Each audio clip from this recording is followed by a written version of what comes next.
Welcome back மக்களே. என்னுடைய ரொம்ப நாள் ஒரு கனவு, இன்னும் நிறைய பேர்த்துக்கு இன்னும் கனவாகவே இருக்கக்கூடிய ஒரு ஊர் தான் தெங்கு மரகடா. இது தமிழ்நாட்டினுடைய தனித்தீவு. என்னென்னமோ சொல்கிறாங்க. கோத்தகிரி மாவட்டத்தில் நம்ம குடநாடு வியூ பாயிண்ட்லேருந்து பார்க்கும்போது ஒரு அழகான ஒரு குட்டி கிராமம் தெரியும். நான் பல தடவை அங்கேருந்து என்னுடைய கற்பனையாகவே இருந்துச்சு, இந்த ஊருக்கு எப்படியாவது ஒரு நாள் போகணும் அப்படின்னு. அப்படி ஒரு கற்பனை பண்ணிட்டு இருந்த எனக்கு நம்மளுடைய நண்பர்கள் மூலமாக இந்த தெங்கு மரகடா போகிறதுக்கு ஒரு நல்ல ஒரு வாய்ப்பு கிடைச்சிது. அந்த ஆர்வத்தோடையே என்னுடைய பயணத்தை நான் தொடர ஆரம்பித்தேன்.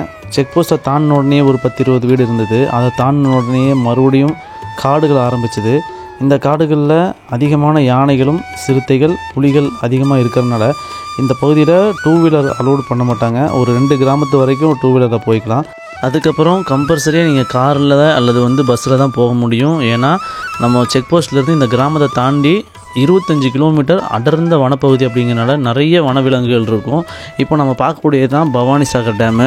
அங்கே ஒரு சின்னதாக ஒரு மலை தெரியுது பார்த்திங்கன்னா. நம்ம அங்கேருந்து தான் நம்ம தெங்கு மரகடா பற்றி நம்ம யோசிப்போம். இந்த பக்கத்தில் அந்த மலையை தாண்டி தெங்கு மரகடா இருக்குன்னு சொல்லுவோம். இப்போ அந்த தெங்கு மரகடா தான் போயிட்டுருக்கோம். போகிற வழியில் பார்த்திங்கன்னா இந்த மாதிரியான தோட்டங்கள், இது தெங்கு மரகடாவுக்கு போகிறதுக்கு முன்னாடி மல்லி தோட்டங்கள் வச்சுருக்காங்க.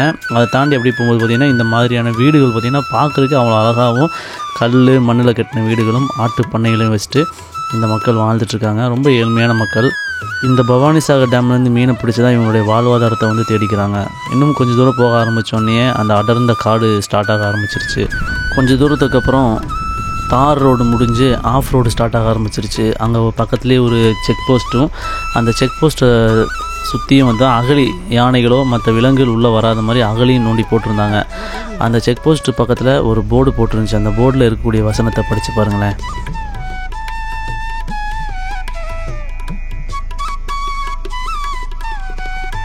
உண்மையாகவே காடுகளில் இருக்கக்கூடிய விலங்குகளை விட மனிதன்தான் ரொம்ப மோசமான ஒரு விலங்காக இருக்கான் அப்படிங்கிறது தான் உண்மையும் கூட. இப்போது நம்ம அந்த வசனத்தை படிச்சுட்டு எந்த இடையூறும் விலங்குகளுக்கோ காடுகளுக்கோ பண்ணாமல் நம்முடைய பயணத்தை தொடர ஆரம்பித்தோம். அப்படி போக ஆரம்பித்தோடனே ஒரு அழகான ஒரு மான் கூட்டம், முதல் மான் கூட்டத்தை பார்த்தோம். கிட்டத்தட்ட ஒரு 150-200 மான்களுக்கு மேலே இருக்கும். ஆரம்பமே அமர்க்கணுங்கிற மாதிரி சூப்பராக இருந்துச்சு அந்த காட்சியை. நீங்களும் பாருங்கள்.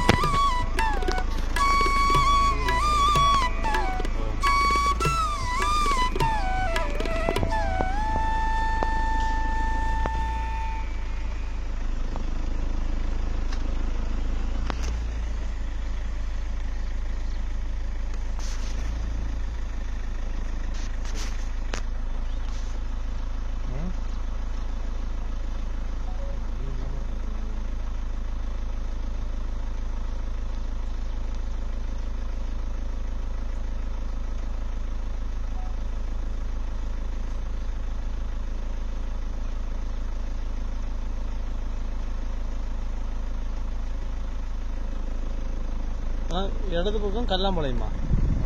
கல்லாம்பாளையம் என்னன்னா எங்கே போகிறது? எத்தனை கிலோமீட்டர் அது?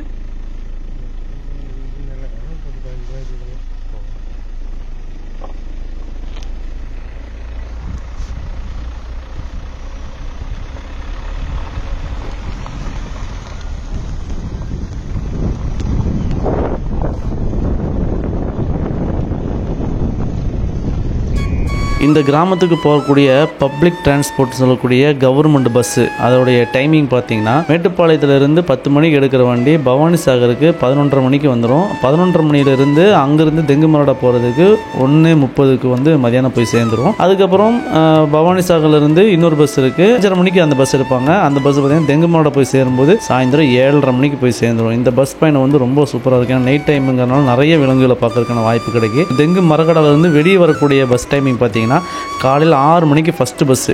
அதாவது இந்த 7:30 மணிக்கு உள்ளே போகிற பஸ்ஸு அங்கே ஆல்ட் ஆயிரும். 6 மணிக்கு அங்கேருந்து அந்த பஸ் எடுத்து பவானி சாகருக்கு காலைல 8 மணிக்கு விட்டுருவாங்க. அதுக்கப்புறம் அதே மாதிரி தெங்கு மரகடாவிலேருந்து 2:30 மணிக்கு ஒரு பஸ் இருக்குது. அது சாயந்தரமாக 4 மணிக்கு பவானி சாகர் கொண்டு ட்ராப் பண்ணிடுவாங்க. இந்த ஃபஸ்ட்டு பார்ட் வீடியோ இந்த கிராமத்தை பற்றி ஒரு மேலோட்டமான ஒரு சில தகவலும், இந்த அடர்ந்த காடை பற்றியும், எத்தனை கிலோமீட்டர் இருக்குது, எப்படி நம்ம போகிறது அப்படிங்கிற ஒரு சில தகவல் மட்டும் தான் நம்ம கொடுத்துருப்போம். செகண்ட் பார்ட் வீடியோ இன்னும் சுவாரஸ்யமாக இந்த கிராமத்தை பற்றி முழு தகவல் நம்ம தெரிஞ்சுக்க போகிறோம். இந்த கிராமத்தை வந்து காலி பண்ண சொல்லி கோர்ட் ஆர்டர் கொடுத்துட்டாங்க. இன்னும் கூடிய சீக்கிரத்தில் இந்த கிராமத்துக்குள்ளேருந்து எல்லாருமே வெளியே வந்துடுவாங்க. அதுக்கப்புறம் இந்த கிராமத்துக்குள்ளே யாருனாலையும் போக முடியாது. இது ஒரு பெரிய ஒரு டைகர் ரிசர்வ் ஃபாரஸ்ட்டாக மாறப்போகுது அப்படிங்கிற மாதிரி. ஆல்ரெடி ரிசர்வ் ஃபாரஸ்ட் தான், இருந்தாலுமே அதுக்குள்ளே யாருமே இருக்க முடியாது அப்படிங்கிற அளவுக்குலாம் ஆகப்போகுது. அப்படிங்கிறனால இந்த மாதிரியான இடங்களுக்கு போகிறதுக்கு வந்து ரொம்ப வந்து ஒரு ஆச்சரியத்தையும் ஒரு சந்தோஷத்தையும் தான் ஏற்படுச்சு. அதனால் உங்களுக்கு ஏதாவது வாய்ப்பு கிடைச்சுன்னா டக்குன்னு போய் பார்த்துட்டு வர பாருங்க. வீடியோவை ஸ்கிப் பண்ணாமல் முழுசாக பார்த்தீங்கன்னா தான் இந்த கிராமத்தை பற்றியான முழு தகவலும் தெரிஞ்சுக்க முடியும். அந்த கிராமத்தினுடைய அழகுகள், இன்னும் அந்த மக்களுடைய பிரச்சனைகள், இன்னும் என்னென்ன இருக்குது அப்படிங்கிற டோட்டலாக நம்ம இந்த வீடியோவில் பார்க்க போகிறோம். அதாவது இப்போ நம்ம உறவினர் வீட்டுக்கு தான் போயிட்டுருக்குங்க, நான் என் குடும்பத்தோட. அப்போது இங்கே பார்த்தீங்கன்னா பொதுவாக எளிதில் யாரும் அனுமதி கிடையாதுங்க. இந்த ஊர் மக்கள், அப்புறம் இந்த ஊர் மக்களின் உறவினர்கள், அதுவும் வந்து உரிய அனுமதியோட அவங்க வந்து சோதனை சாவடியில் சொல்லி இந்த மாதிரி எங்கள் வீட்டுக்கு உறவினர் வராங்க, இந்த வண்டியில் இத்தனை பேர் வர்றாங்க அப்படின்னு முன்கூட்டியே அவங்களுக்கு தெரிவிச்சிடணும். அப்புறம் அதுவும் ஒரு அவசியமான வருகை அப்படிங்கிற மாதிரி தான் விடுவாங்க. அப்புறம் பார்த்திங்கன்னா இங்கே வந்து ஒரு கோவில், ஒரு மசூதி இருக்குங்க. அதாவது தெங்கு மரடக்கு முன்னாடியே. அதுக்கு வந்து அவ்வப்போது ஒவ்வொரு மாதமும் ஏதோ குறிப்பிட்ட நாட்களில் மட்டும் விடுறாங்க. ஆனால் அது தெங்கு மரடை வரைக்கும் போக முடியாது. அந்த கோவில், மசூதி அதுக்கு மட்டும் ஒரு நுழைவுச்சீட்டு பெற்று போய் வரலாம். அது வந்து அந்த உரிய நாளில் யார் வேணாலும் போயிட்டு வரலாம். 4 சக்கர வண்டி மட்டும்தான் அனுமதிங்க. 2 சக்கர வண்டியில் அனுமதி இல்லை. மான்கள் ஓடுது. சரிங்க. அப்புறம் பார்த்தீங்கன்னா இப்போ ஊர் மக்களே வந்து 6 மணி முதல் மாலை 6 மணி வரைக்கும் தான் உள்ளே போகிறக்கும் வெளியே வர்றதுக்கும் அனுமதிங்க.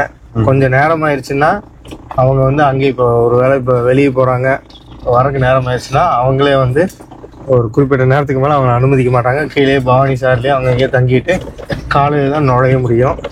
அந்த மாதிரி ஒரு சூழலுங்க. அப்புறம் இங்கே என்ன முக்கியமானது அப்படின்னா முதன்மைத்துவம்னா இந்த மாயாறு தாங்க.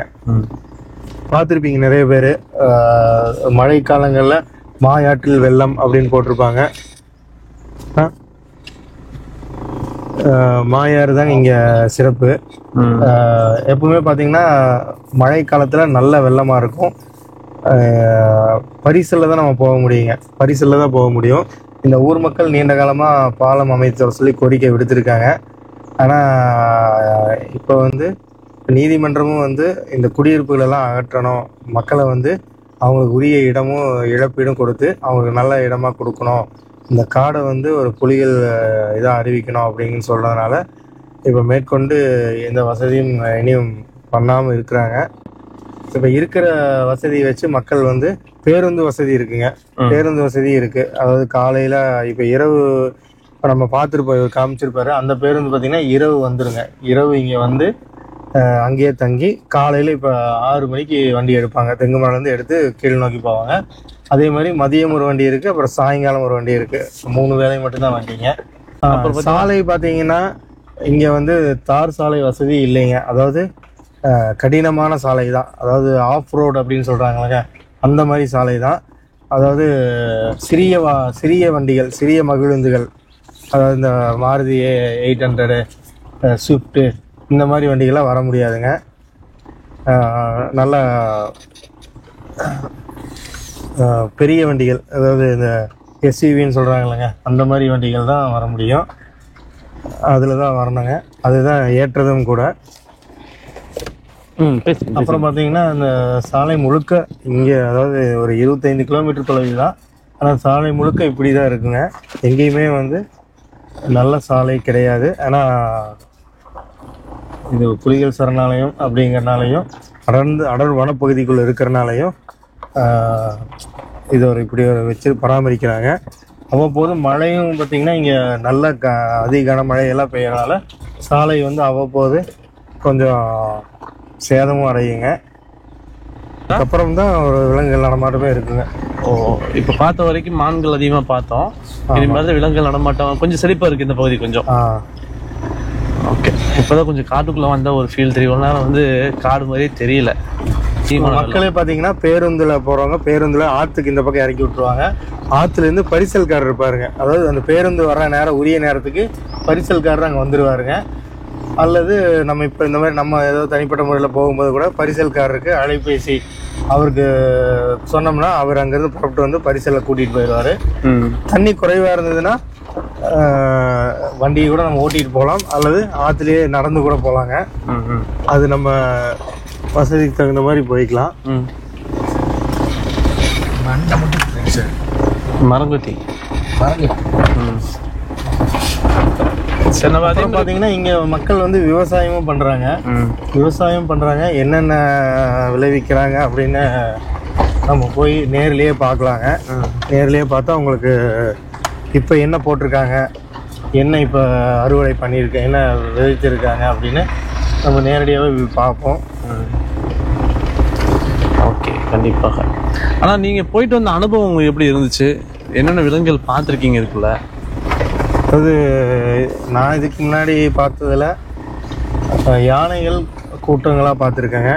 அப்புறம் சென்னாய் பார்த்துருக்கேன்.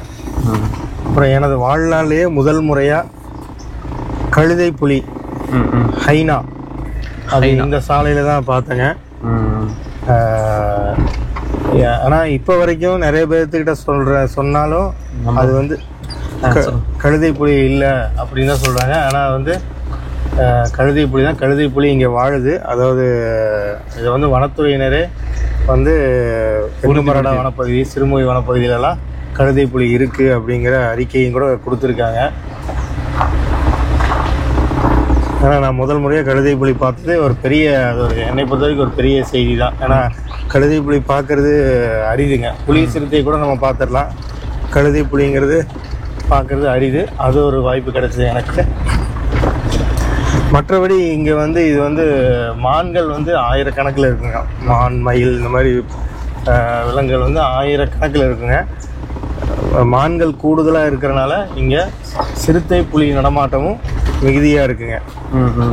அப்புறம் இங்கே பார்த்தீங்கன்னா யானைகள் வந்து பார்த்தீங்கன்னா இது வந்து ஒரு சமதள காடு மாதிரி இருக்கிறனால யானைகள் வந்து அதோட கர்ப்ப காலம், அதாவது குட்டி ஈனும்போது இங்கே வந்துடுங்க. ஏன்னா மலைப்பகுதியில் வந்து குட்டிகளை வந்து அது பழக்கிறதுக்கு கூட்டிகிட்டு போகிறதுக்கெல்லாம் ஒரு சிரமமாக இருக்குங்கிறனால இந்த பகுதியில் வந்து பெரும்பாலும் யானைகள் வந்து அந்த குட்டிகளை ஈனும்போது இந்த பகுதியில் தான் இருக்கும் அப்படின்னு இந்த மக்களும் சொல்லியிருக்கிறாங்க. ஸோ அதாவது இந்த மலை, நீலகிரி மலை பகுதியில் இருக்கக்கூடிய விலங்குகள் சமதள காடுங்கிறதுனால, ஆனால் குட்டிகள் வந்து ஒரு மலைப்பகுதியாக இருக்கும்போது அது ஏறி இறங்குறது, இதை விழுந்தாலும் அந்த மாதிரி சிக்கல்லாம் இருக்குல்லங்க. இது சமதள காடுங்கிறனால யானைகள் வந்து ஓரளவுக்கு வந்து இங்கேயே குட்டி போட்டு அப்புறம் அது ஓரளவுக்கு குட்டிகளை வந்து ஓரளவுக்கு பழக்கி கொஞ்சம் அது எல்லாமே மலையெல்லாம் ஏறி இறங்குற அளவுக்கு வந்ததுக்கப்புறம் தான் இங்கிருந்து இடம் மாறுங்களாமா. அதாவது பிரசவத்துக்கு வந்து அம்மா வீட்டுக்கு போற மாதிரி இங்க வந்துக்குவாங்க. சுருக்கமா அப்படின்னு சொல்லலாங்க. அதான் இப்ப நம்ம அந்த கிராமத்துக்குள்ள போற மாதிரி இருந்துச்சுன்னா பொதுவா வந்து பொதுமக்கள் யாரும் போக முடியாது. ஆமாங்க. அந்த கிராமத்தை சார்ந்த நபர்கள், சொந்தக்காரங்க, அவங்களுடைய நண்பர்கள், அந்த மாதிரி அழைப்பு, திருமணம், நல்லது கெட்டது அந்த மாதிரி இருந்தா மட்டும்தான் நம்ம அங்க போக முடியும். ஆமாங்க. அது மட்டும் இல்லாம அப்படி போனாலுமே வந்து அந்த ஆறுக்கு முன்னாடி நம்ம பரிசல்ல தான் போனோம். அப்படி இல்லாட்டி அங்கிருந்து ஜீப் வர வச்சு நம்ம அது மூலமா தான் ஏறி போக முடியும். இப்படிதான் இருக்கு. ஓகே, இப்படியாப்பட்ட ஒரு அடர்ந்த வனப்பகுதியில் இருக்கக்கூடிய ஒரு தனி தீவான இந்த ஒரு அதே மாதிரி தனி தீவுன்னு சொல்றாங்களா இதை? ஆமா, சுத்தி தண்ணி ஆறுதானுங்க. அதாவது நீங்க ஆத்த கடந்து தான் இந்த ஊருக்குள்ளேயே போக முடியுங்க. ஓகே. நீங்க வேற வழியே கிடையாது. நீங்க அந்த வழியா போனாலும், கல்லாம்பாளையம் வழியா போனாலும், இந்த தெங்குமரடா வழியா போனாலும் ஆத்த கடந்து தான் நீங்க இந்த ஊருக்குள்ள போகணும். சுற்றியும் ஆறுங்க. ஓகே. அதாவது இந்த காடுக்கு இந்த கிராமத்தை சுத்தி காடு இருக்கு அப்படிங்கறதுனால வந்து தீவு கிடையாது. ஆமாமா, ஆறு. இந்த ஆறு வந்து இந்த கிராமத்தை சுத்தி ஓடிட்டு இருக்கு. ஆமா, இப்ப பொதுவா பாத்தீங்கன்னா கடலுக்கு நடுவே ஒரு தீவும்பாங்க. அந்த கடல் இருக்கும், கடலுக்கு நடுவு ஒரு நிலப்பரப்பு, சின்ன நிலப்பரப்பு இருக்கும், அதுல ஒரு மக்கள் இருப்பாங்க. அதுதான் தீவுன்னு நம்ம சொல்லுவோம். அதை வந்து குறிப்பிடுறதுக்காக இங்க வந்து இது ஒரு தீவு அப்படின்னு நம்ம சொல்றோங்க. ஓகே. தண்ணியில கால் வைக்காம நீங்க இந்த ஊருக்குள்ள போக முடியாதுங்க. ஓகே. இது எல்லா நாட்களுமே தண்ணி இருக்குங்களா? வெயில் காலமா? மாயாறுல வந்து தண்ணி பொதுவாக அந்த ஊர் மக்கள் சொன்ன தகவலுங்க. மாயாறுல வந்து தண்ணி வத்தாதுங்களாமா, எப்பவுமே இருக்கும்.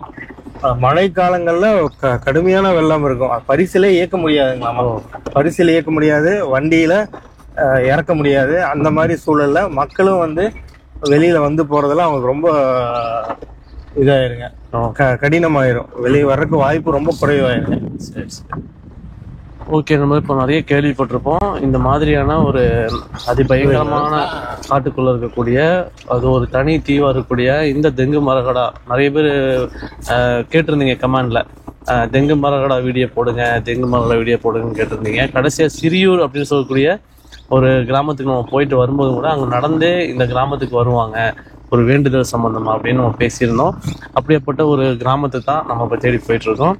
பார்த்தீங்கன்னா எக்கச்சக்கமான கிளிகள், மான்கள் இதெல்லாம் நம்ம கண்ணுக்கு நேரம் பார்க்க முடியுது. யானைகள் இன்னும் சிக்கிடல, அதே மாதிரி சிறுத்தை புலியன்னு இன்ன வரைக்கும் கிடச்சிடல. இப்போ தேடி நம்ம பயணம் தொடர்ந்து தருக்கு. உங்களுக்கு ஏதாவது இது மாதிரியான வினோதமான வித்தியாசமான கிராமங்கள், பல ஆச்சரியங்கள் நிறைந்த கிராமங்கள் எது இருந்தாலுமே நம்ம உங்களுக்காக ஷேர் பண்ணிக்கங்க. நம்ம அந்த கிராமத்தை பற்றி முழுமையான தகவலை வந்து மக்களுக்கு எடுத்து சொல்ல தயாராக இருக்கும். வாங்க அந்த கிராமத்துக்குள்ளே போயிடுவோம். இந்த மாதிரி கிட்டத்தட்ட வந்து ஒரு 5-6 கடந்துட்டோம். ஆனால் எதுலேயுமே தண்ணி இல்லை. ஆனால் மழைக்காலங்கள்லாம் இந்த ஆறுகள்லாம் கடந்து தான் வந்து இந்த மக்கள் வந்து இந்த கிராமத்துக்கு போக முடியும். அப்படின்னா யோசிச்சு பாருங்க எப்படி இருக்கும், அந்த பஸ் பயணம் எப்படி இருக்கும் அந்த நேரங்கள் அப்படிங்கிறத ஒரு த்ரில்லிங்க இருக்கும். அது இருக்கும். அதனால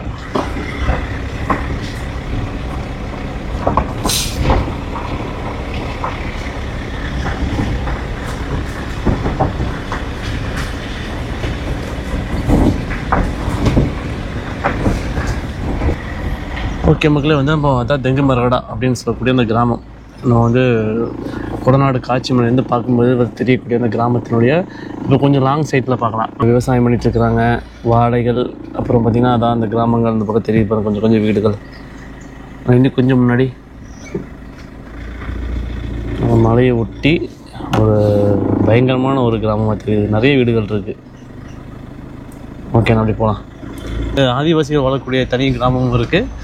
அதையும் நம்ம வந்து இந்த வீடியோவோட முடிஞ்ச வரைக்கும் இணைக்க பார்க்குறோம். இப்போ நான் கிராமத்துக்கு போகிற மெயின் பாதையை தான் பார்த்துட்ருக்கேன். எப்படி இருக்குன்னு பாருங்கள். ஃபுல் அண்ட் ஃபுல்லாகவே ஆஃப் ரோடு தான். ஏன்னா இங்கே வந்து இந்த கிராம மக்களை வந்து காலி பண்ண சொல்லி கோர்ட்டு உத்தரவு கொடுத்தாச்சு. இருந்தாலுமே அந்த மக்கள் வந்து பாதி பேர் போகிறதுக்கும் போகாமல் இருக்கிறதுனால இந்த கிராமத்துக்கு வந்து எந்தவித அடிப்படை வசதியும் வந்து நீ அரசாங்கம் செஞ்சு கொடுக்காது அப்படிங்கிறனால தான் ரோடுகள் ஏற்பட்டுருக்கு. ஓகே மக்களே, நம்ம வந்துட்டோம். இதுதான் வந்து அந்த பஸ் ஸ்டாண்டு. இது வரைக்கும் தான் தெங்கு மரகடாவுடைய பஸ் வந்து நிற்கக்கூடிய ஸ்பாட்டு. இதுக்கப்புறம் மக்கள் இறங்கி வந்து நடந்து போவாங்க. அந்த ஆறை தாண்டி தான் அந்த கிராமத்துக்கு போகணும். தெங்கு மரகடா அப்படின்னு சொல்லக்கூடிய அந்த ஒரு கிராமத்தை தேடி நிறையா பேர் எதிர்பார்த்துட்டு இருந்தேன். நானும் பல மாதமாக ஆவலோடு எதிர்பார்த்துட்டு இருந்தேன். எப்படா அந்த இடத்துக்கு பர்மிஷன் கிடைக்கும், எப்படா யாராவது போவாங்க, அவங்க கூட நம்மளும் தொத்திட்டு போகலாம் அப்படின்ட்டு எதிர்பார்த்து வந்த ஒரு கிராமம் தான் இந்த தெங்கு மரகடா. அந்த தெங்கு மரகடா போகிறதுக்கான வழி பார்த்திங்கன்னா இப்படி தான் இருக்கும். இந்த ரூட்டில் தான் வந்து அந்த ஜீப்பில் கடந்து போகிறதா இருந்தாலும் இப்படி தான் போகணும். பரிசில் போகிறதுக்கு அந்த பக்கம் இதை வழி இருக்குன்னு நினைக்கிறேன். காட்டு பண்ணி கூட்டம் பாருங்கள். அந்த ஆற்றை கடந்து எக்கச்சக்கமான பண்ணி நிற்கிது, நிறைய நிற்கிது. பாறை நினைப்பீங்க, அது பாறை கிடையாது. அவருங்க ஓடுறது எல்லாமே காட்டு பண்ணி தான். கிட்டத்தட்ட 10-20 காட்டு பண்ணிகள், மான்கள், மாடுகள் எல்லாம் நிற்கிது. இந்த ஆறை கடந்து தான் போகணும். தண்ணியினுடைய லெவல் எவ்வளோ இருக்குன்னு பார்த்துட்டு ஏறிக்கலாம் அப்படின்னு சொல்கிறாங்க. பார்ப்போம். அங்கே பாருங்க போட்டு. அதிகமான தண்ணி வரும்போது இந்த ஸ்பீட் போட்டில் தான் கூட்டிகிட்டு போவாங்கன்னு நினைக்கிறேன். அப்புறம் வந்து பரிசல் அங்கே தனியாக ஒன்று பரிசல் இருக்குது. அங்கே இருக்குது பார்த்திங்கன்னா, அங்கே ஒரு பரிசல் வேறு இருக்குது. ஒரு பரிசல், ஸ்பீடு போட்டு, நடந்து போகிறவங்க இந்த ஓரத்தில் எதாவது நடந்து போவாங்கன்னு நினைக்கிறேன். இந்த இதில் அப்படியே தனியாக நடந்து போவாங்க. வண்டியில் போகிற மாதிரி இருந்துச்சுன்னா வண்டி இதுக்குள்ளே இறக்கி டிராக்டர் ஏதோ ஒன்று போயிருக்கு. டிராக்டர் மாதிரி ஏதோ ஒன்று போயிருக்கு. நம்ம இப்படியே கடந்து அந்த மாடுகள் தண்ணி குடிக்குது பார்த்திங்களா, அந்த ரூட் வழியாக தான் மேலே ஏறி போகிறோம்னு நினைக்கிறேன்.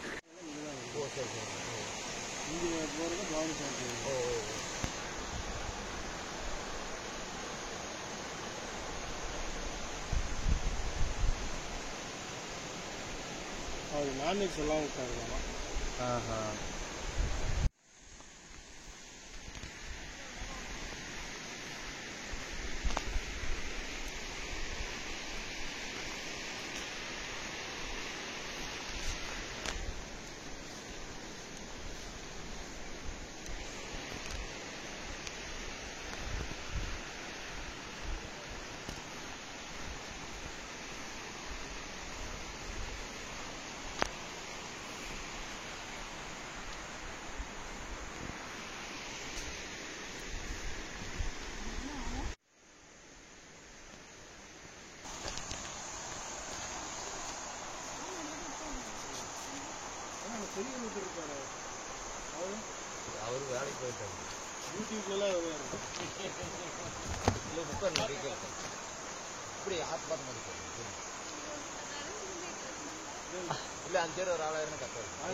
அப்படியா? எந்த ஏரியால? ஊர் பக்கத்துல ஊர் பக்கத்துல இருக்கு. பகல் டைம்ல தான். எத்தனை மணி இருக்குங்க? 11 மணி இருக்குங்க காலையில. பரவாயில்லையே. ஓ நீங்க தான் மெயின்னா? வண்டி இறக்குறது. வண்டி ஆமாண்ணே, இதுல இறங்கும் கம்மி திடீர்னு தண்ணி வந்துருண்ணா. அப்படிங்களா? ஆமா. இப்போ யாரும் வண்டி இறக்குறது இல்லைங்க? வண்டி இறக்குறது இல்லைங்க.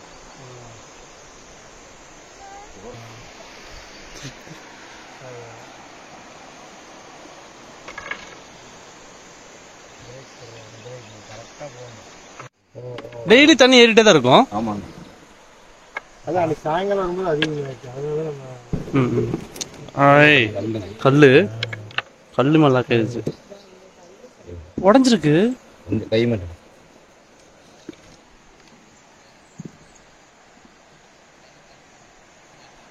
வாழை அவ்வளோதானா? கல்லு தானா? நல்லா அங்கே வரைக்கும் இங்கே முட்டிக்கான தான் மாதிரி கல்.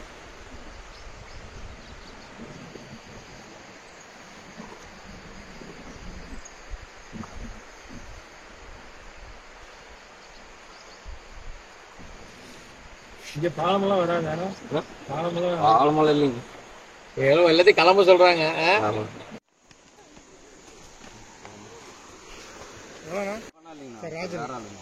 வேற பெரியவருங்க. எவ்வளோண்ணா? 60 இது சேர்ந்துருக்குங்களா? நீங்க வைங்க.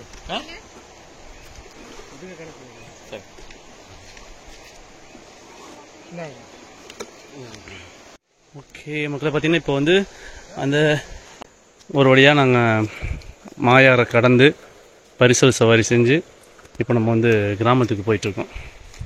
அது எந்த கிராமம்? தெங்கு மரகடா. இந்த வண்டியெல்லாம் பார்த்தீங்கன்னா அந்த கிராமத்துலேருந்து வர்றவங்க வண்டியில் கொண்டு வந்து இங்கே நிறுத்திட்டு இங்கேருந்து பரிசலில் மாறி அங்கே பஸ் ஸ்டாண்ட் இருக்குல்ல, பஸ்ஸில் ஏறி அப்படியே வெளியே போயிட்டு அவங்க வேலையெல்லாம் முடிச்சுட்டு திரும்ப அதே மாதிரி ரிட்டன் வந்து இவங்க வண்டி எடுத்துகிட்டு அந்த கிராமத்துக்கு போயிடுவாங்க. அடர்ந்த ஆபத்தான 25 இல்லை 28 கிலோமீட்டர் அடர்ந்த காட்டுக்குள்ளே பயணம் செஞ்சு நாங்கள் தெங்கு மரகடா வந்து சேர்ந்துட்டோம். இந்த வீடியோ நான் எடிட் பண்ணும்போது நீங்களும் எங்கள் கூட பயணிக்கிற மாதிரி இருக்கணும் அப்படிங்கிறதுக்காக தான் இந்த வாய்ஸ் ஓவர் கொஞ்சம் அதிகமாக கொடுத்துருப்பேன். என்னோடய வாய்ஸ் அதிகமாக அதை கேட்டிருக்கோம். இது போராக இருந்துச்சுனாலும் சொல்லுங்கள், இல்லை வந்து நல்லா இருந்துச்சு இன்னும் இதை விட பெட்டராக என்ன பண்ணணும் அப்படிங்கிறதையும் சொன்னீங்கன்னா கொஞ்சம் சிறப்பாக இருக்கும். ஏன்னா நிறைய பேர் இந்த கிராமத்துக்கு போகிறதுக்கான வாய்ப்புகள் வந்து கிடைக்காது. அப்போ நீங்களும் இந்த கிராமத்துக்குள்ளே பயணிக்கிற மாதிரி இருக்கணும்னு சொல்லி தான் இந்த வாய்ஸ் ஓவரை நான் அப்படி கொடுத்துருப்பேன். அதே மாதிரி பார்த்திங்கன்னா இது ஃபஸ்ட் வீடியோ.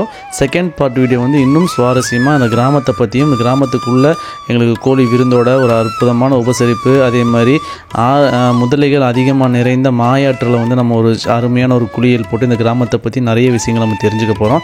செகண்ட் பார்ட் வரைக்கும் காத்துருங்க. ரொம்ப இன்ட்ரெஸ்டிங்காக சுவாரஸ்யமாக வந்து வீடியோ இருக்கும். இந்த வீடியோ எப்படி இருந்துச்சு அப்படிங்கிற மறக்காமல் உங்களோட கமெண்டை வந்து தட்டி விடுங்க. அதுக்கப்புறம் நம்ம வழக்கமாக கேட்குறது, உங்கள் வீடியோ பிடிச்சிருந்தாலும் லைக் பண்ணுங்கள், பிடிக்காட்டி டிஸ்லைக் பண்ணிடுங்க. அதுக்கப்புறம் நீங்கள் நம்ம சேனல் இப்போ தான் ஃபஸ்ட் டைம் பார்க்குறீங்க சொன்னால் நம்ம சேனலை வந்து சப்ஸ்கிரைப் பண்ணி வச்சு வீடியோ பாருங்கள். அப்போ தான் அடுத்தடுத்த வீடியோ உங்களுக்கு நோட்டிஃபிகேஷனாக வரும். இது போல் நிறைய ட்ரைபல் வீடியோஸ் நம்ம சேனலில் இருக்குது. அதே மாதிரி இரவு நேர பயணங்களில் வந்து நம்ம நிறைய அனிமல்ஸை பார்க்கக்கூடிய வீடியோஸ் எல்லாமே நம்ம சேனலில் நிறைய கொடுத்துட்ருக்கோம். எல்லாத்தையுமே பாருங்கள். இந்த வீடியோ எப்படி இருந்தது அப்படிங்கிறத மறக்காமல் அந்த கமெண்ட்டை மட்டும் மிஸ் பண்ணிடாதீங்க. அடுத்த வீடியோவில் சந்திப்போம். நன்றி. பாய் பாய்.